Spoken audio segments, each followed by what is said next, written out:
For there to be improvement, there has to be change. And that change has to be something that, to an extent, is unexpected. Good morning to you. Good Wednesday morning. I'm Dejan Kovacevic of DK Pittsburgh Sports. This is Daily Shot of Steelers. It comes your way bright and early every weekday if you're into hockey and or baseball. I also offer daily shots of Penguins and Pirates where you found this.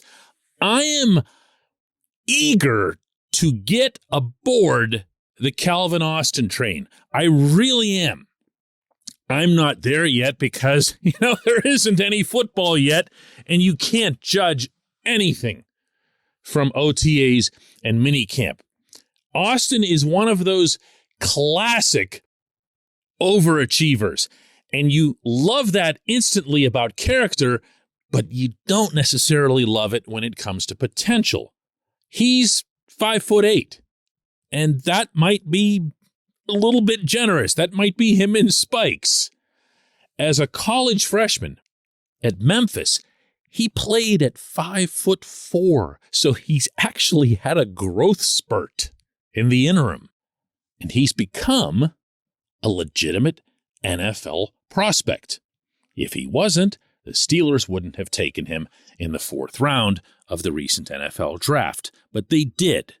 And other teams would have done so if the Steelers hadn't. He'd made it onto virtually every list. And he'd made it as a wide receiver, not as a gadget guy, not as a kick returner, not as a specialist, not as Dre Archer. And that's the name that I want to invoke here for those of you who go back with this team, because when you hear of someone who sounds, looks, or feels like a player you'd only use in some sort of trickery type situation, you can dismiss them rather easily because in the Steelers' own history, they haven't been blessed with a whole lot of that. Don't conflate this with someone like Antoine Randall, who could play a legit wide receiver, but also come in and be your quarterback and end arounds and everything else. Everyone recalls a certain pass, of course, that Antoine made in a certain big game. But we don't look back nearly as fondly on Archer, because what we were sold on Archer was speed, blinding speed, speed like no one else has. Well, that's the same stuff that's being said about Austin, and it's legit. It's measurable. You don't have to guess at it. You just time the kid. He's amazing. And when he gets the ball with any degree of open grass around him, he's going to utilize it to best effect. So if you want to come up with a comparison that probably makes more sense based on how he performed in college, you'd look at Austin as more of a rich man's Ray McLeod. How's that? I mean, it sounds like a shot at Ray. I mean, we saw what Ray did. Ray was tough. He'd make the catches for the most part, and he'd find a way to get open enough that Ben Roethlisberger would trust him over the middle when Ben seemingly didn't trust anybody else over the middle. But then the plays would just kind of die, there'd be nothing extra. This kid, by all accounts, is markedly different in that context. This portion of Daily Shot of Steelers is brought to you by Point Park University. Choose from nearly 100 career-focused programs leading to bachelor's, master's, and doctoral degrees. Choose when and how you'd prefer to do that studying, whether it's at Point Park's gorgeous downtown Pittsburgh campus, whether it's online, maybe a flexible hybrid format would work best for you. Find out more about all of this at pointpark.edu. I don't have a place on the football field for Calvin Austin. I don't. But I do know that at the time that he was drafted, the Steelers themselves made very clear, and passionately so, that this player was not acquired for gadgetry. They don't see that as his ceiling. They see him as being a regular part of the offense. What that looks like, again, we're going to have to wait until Latrobe, because what we know for sure is that Deontay Johnson and Chase Claypool are going to line up. We're pretty sure that George Pickens is going to find a spot right off the bat. We'll see about that. I'm sure he'll have to earn it. We can be fairly certain that Miles Boykin will get his share of snaps out there as well. And what am I, 4 deep now? Yeah, 4. So what's left for Austin?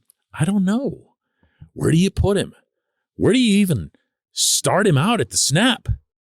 And if he starts at a certain space at the snap, does he end up there? Is there motion? Do things get telegraphed if he's the man in motion? That's for Matt Canada to figure out. But this, according to Matt Canada's army of defenders, and I'm pretty sure it's an army at this point, based on the reactions I get every time I take some kind of Matt Canada jab on this program, this is allegedly a Matt Canada type of player. Great. Let's see how Matt Canada utilizes him. Maybe he'll be a guy that catches some passes out of the backfield or passes that would be the type that you'd throw to someone out of the backfield, even if he were to line up somewhere else at the line of scrimmage. You get what I'm saying here. If this kid can offer the Steelers additional splash, and not all splash has to be 80 yards. I'm talking about more plays of 20-plus yards. This was a team that was awful in this capacity in 2021. I don't have to tell you that. As bad as they were at running the ball on first and second downs, that's all they did on first and second downs, thanks to Mr. Imagination at the coordinator spot. They weren't really particularly good when going downfield on those rare occasions when they even attempted it. Go ahead, blame Ben. Go nuts. What you have now is a big box of beautiful toys that's been dropped in front of Canada. And not just toys, but toys that he himself put on his list to send to the North Pole. These are his type of players, his type of quarterbacks. And judging by the community love affair with Ray last season, Calvin Austin is his type of this wide receiver. So here's hoping that when camp opens, and of course, into the preseason games, we see a lot of this kid. And further, that we get to see him in a lot of different situations. Don't worry about the Bengals studying film. The Bengals are going to be prepared for whatever, regardless, by the time the opener comes around. Let's see what he can do. Let's see what he can handle. Let's see which situations he embraces. Let's see what he does with physical contact. Being a little guy in college, he was known as being really, really tough for his size, but this is the NFL, and that's college. Look, I don't want to turn a potential positive into a negative here by bringing Canada into it, but this is all where this is headed. All of these offensive pieces have to be something that makes sense under the coordinator, and that remains to be seen. This piece is certainly among the most intriguing. When we come back, J1Q.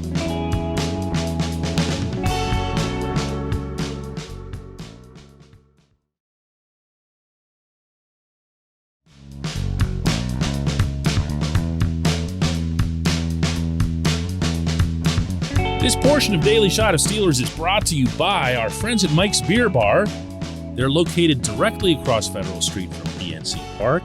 They are the one, the only, the premier destination in Pittsburgh for craft beer. More than 500 craft beers available, more than 350 of those local, and more than 80 of those on tap.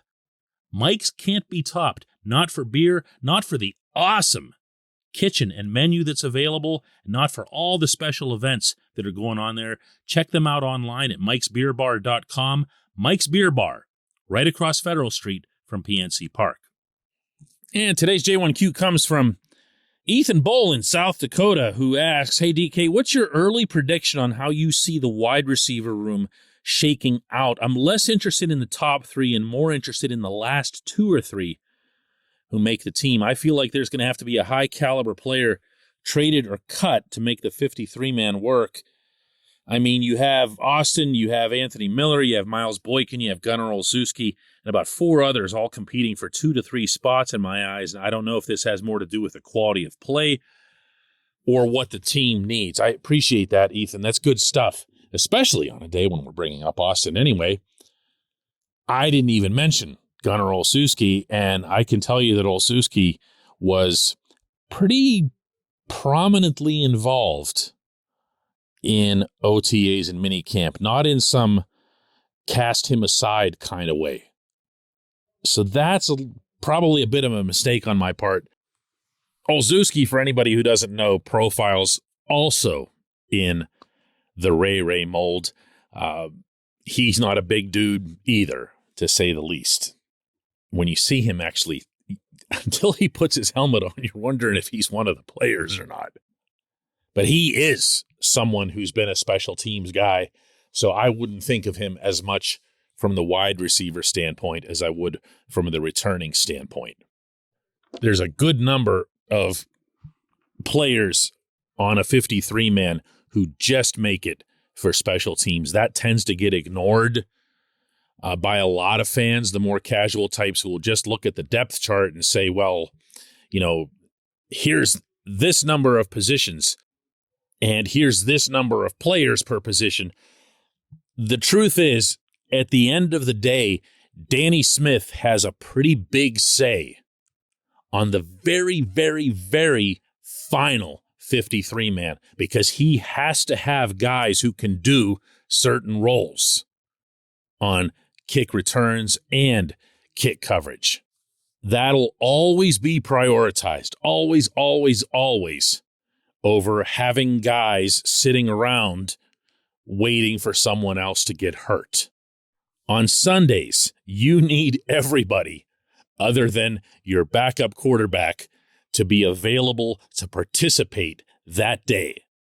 So I would see Olszewski as making the team. I think when you start getting into Anthony Miller, who I also didn't mention, has some potential. I know they like him. I know that he's been good in practice, impressive enough to keep getting looks. But would he beat out Boykin? You know, that's probably the head-to-head right there. I don't know about that. Boykin's a pretty good football player. And remember, Boykin was playing in Baltimore, where all wide receivers get graded on a curve. So if we're talking about 5 or 6 at this position, and that's usually the case, even accounting for special teams, you're probably looking at Miller as someone they would try to slide through to the practice squad. And if they can, they can. If they can't, they can't. You can find wide receivers from an injury emergency standpoint pretty much every week of the year. And if you're using Anthony Miller in your starting 2 or 3 for whatever reason, you're in trouble to begin with. But yeah, that's a good question. Sometimes I just say, oh, I appreciate that question, and it probably doesn't sound very authentic. I appreciate this one. It's a tough one to answer. This is one of those where the 1 through 3, and I'm presuming that you're just taking Pickens and throwing him right onto the field, which would be nice. But let's remember that Pickens had the ACL, and we saw how that affected Devin Bush, how it affected Zach Banner, how it affects everybody who has an ACL surgery. So even though he didn't have any apparent issues with it in the offseason training, and he certainly didn't have any issues with it in the national championship game for his school, at his pro day, or since showing up on the South Side, you just don't know. You just don't know. So 1 and 2, I'm with you on. 3, we'll see. 4, Boykin, Austin. It sounds like there are a lot of really good options here, but I don't know, man. You know, just because you have a lot of guys that are around the same level doesn't mean you have a great group. It's more quantity than it is quality in my eyes. But we'll see. We'll see. Let's do this again tomorrow.